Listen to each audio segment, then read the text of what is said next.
সংগ্রামী সাথী বন্ধুরা আছেন আমাদের পার্টির মহকুমা সম্পাদক মণ্ডলী, জেলা সম্পাদক মণ্ডলীর সদস্য এবং মহকুমা কমিটির সদস্য।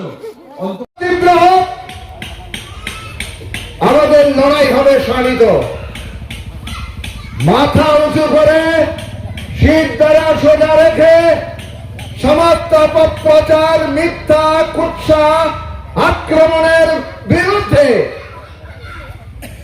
এই এলাকার মানুষকে সংগঠিত করে, জাতি উপজাতি সমস্ত অংশের মানুষকে সংগঠিত করে আগামী এডিসি নির্বাচনে আমরা নতুন ত্রিপুরা গড়ার জন্য,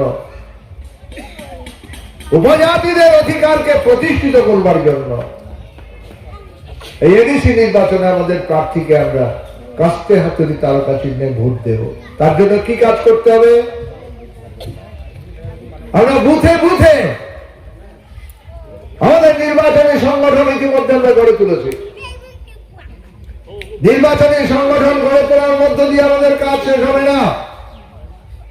এই নির্বাচনী সংগঠনটাকে সক্রিয় করতে হবে এবং প্রত্যেকটা পরিবারে, প্রত্যেকটা ভোটারের কাছে আমাদের যেতে হবে, তাদের কথা শুনতে হবে, তাদের সাথে কথা বলতে হবে।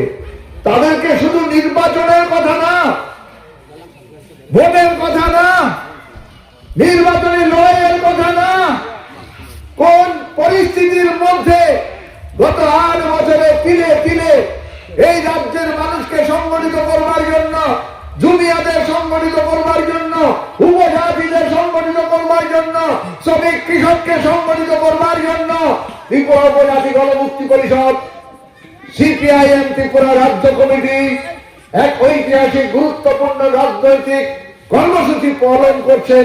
সেগুলো যেমন আমরা মানুষের কাছে নিয়ে যাব, পাশাপাশি বিজেপি যেভাবে গণতন্ত্রকে প্রতিদিন হত্যা করছে, মানুষের ভোটের অধিকার কেড়ে নিচ্ছে, মানুষের কথা বলার অধিকার কেড়ে নিচ্ছে, আমরা সেই কথাগুলো মানুষের কাছে নিয়ে যাব। সংগ্রামী সাথী বন্ধুরা আছেন আমাদের পার্টির মহকুমা সম্পাদক মণ্ডলী, জেলা সম্পাদক মণ্ডলীর সদস্য এবং মহকুমা কমিটির সদস্য।